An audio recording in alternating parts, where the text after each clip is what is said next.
Bismillahirrahmanirrahim. Assalamualaikum warahmatullahi wabarakatuh. Perkenalkan, nama saya Hayun Nisanul Fazi Husni, mahasiswa psikologi Universitas Muhammadiyah Bandung dengan NIM 200-207-326. Di sini saya akan sedikit membahas tentang materi mata kuliah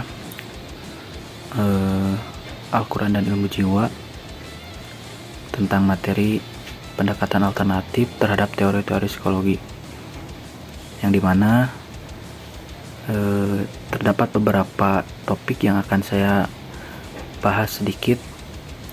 Di antaranya yaitu ada sejarah psikologi Islami, kemudian pengertian psikologi Islami, selanjutnya ada perkembangan psikologi Islami, dan yang terakhir ada psikologi Islami sebagai pendekatan. Baik, langsung saja kepada materi yang pertama.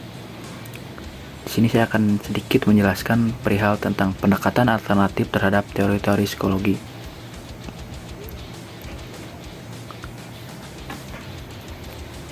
Di mana Islam adalah agama universal atau sering disebut dengan rahmatan lil alamin, yang memberi ruang yang sangat terbuka terhadap perkembangan sains. Oleh karenanya,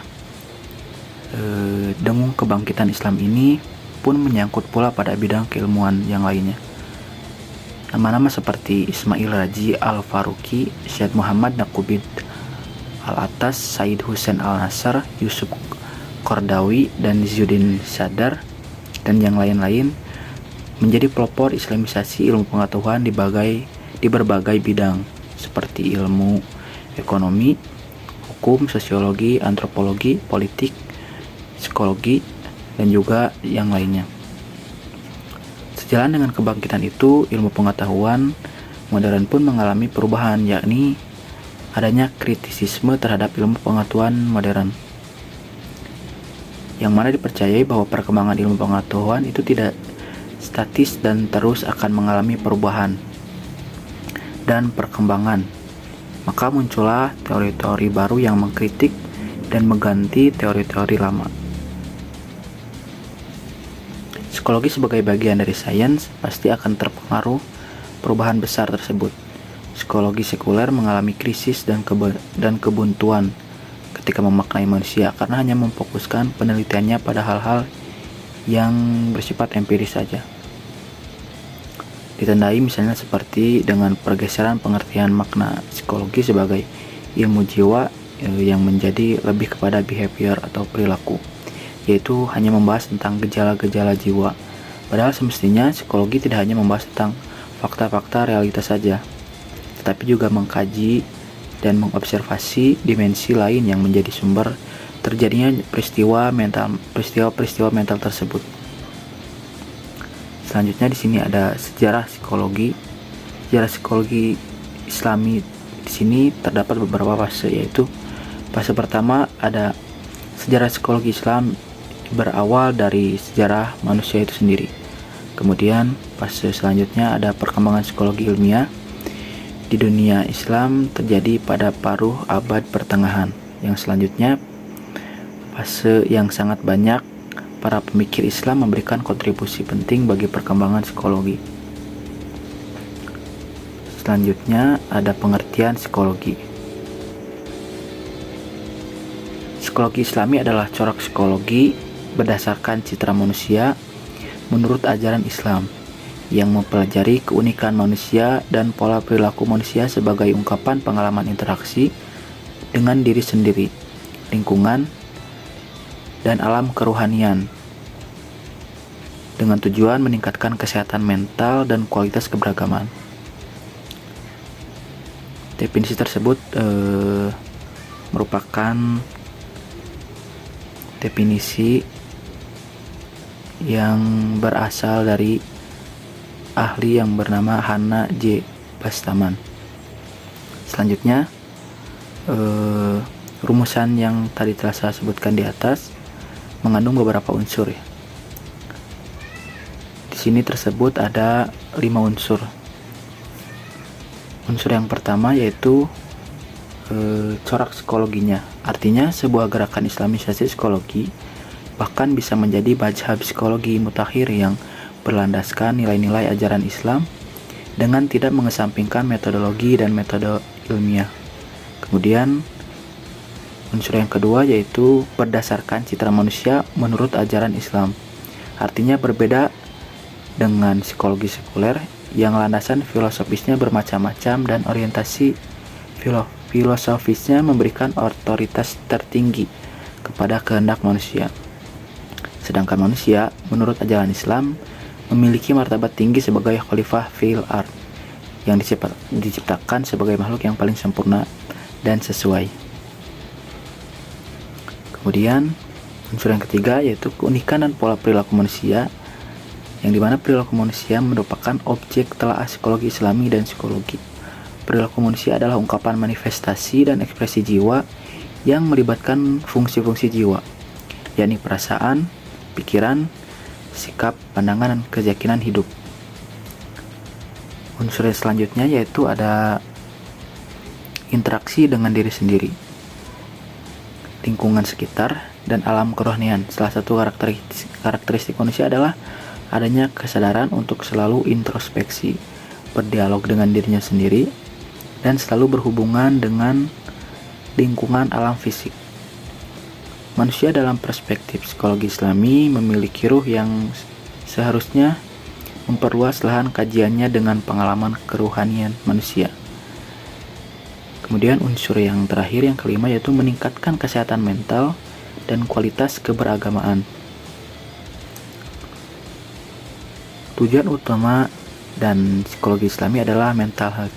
Kriteria kesehatan mental, sehat mental antara lain terbebasnya individu kejiwaan atau neurosis dari gejala-gejala dan gejala-gejala penyakit psikis, mampu beradaptasi dalam pergaulan sosial, terjadinya harmonisasi di antara fungsi-fungsi jiwa, yakni pikiran, perasaan, sikap, pandangan, dan keyakinan hidup, serta mampu mengoptimalkan dan merealisasikan potensi diri. Individu yang memenuhi kriteria sehat dalam perspektif psikologi Islami menjadi salah satu tujuan, karena kondisi sehat mental merupakan hal yang kondusif bagi peningkatan kualitas religiusitas sebagai ungkapan iman dan takwa kepada Tuhan. Inilah misi utama psikologi Islami, yaitu membantu mengembangkan individu dan masyarakat yang sehat mental sekaligus meningkatkan kualitas keimanan dan ketakwaan mereka. Selanjutnya di sini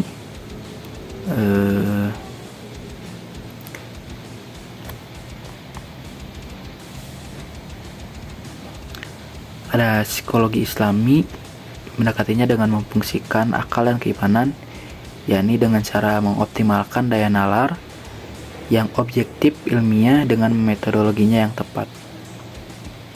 Upaya yang dilakukan untuk mengembangkan psikologi yang bermuatan nilai-nilai keislaman yang didasarkan pada dua asumsi.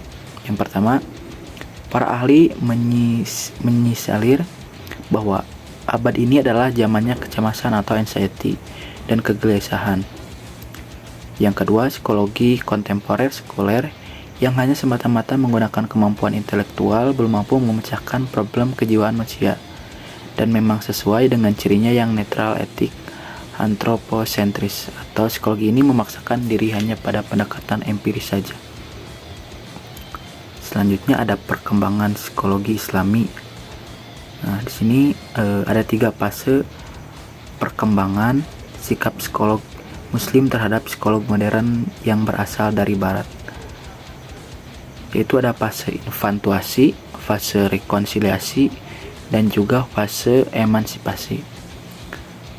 Pada fase pertama, mahasiswa Muslim sangat terpesona dengan teknik dan teori-teori psikologi modern. Mereka mengikuti sepenuhnya teori dan metodologi psikologi sekuler tanpa kritik.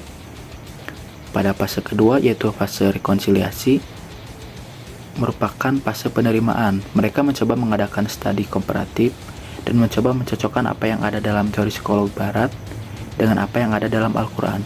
Mereka beranggapan di antara keduanya memiliki kesejalanan atau paralelisasi dan tidak ada pertentangan.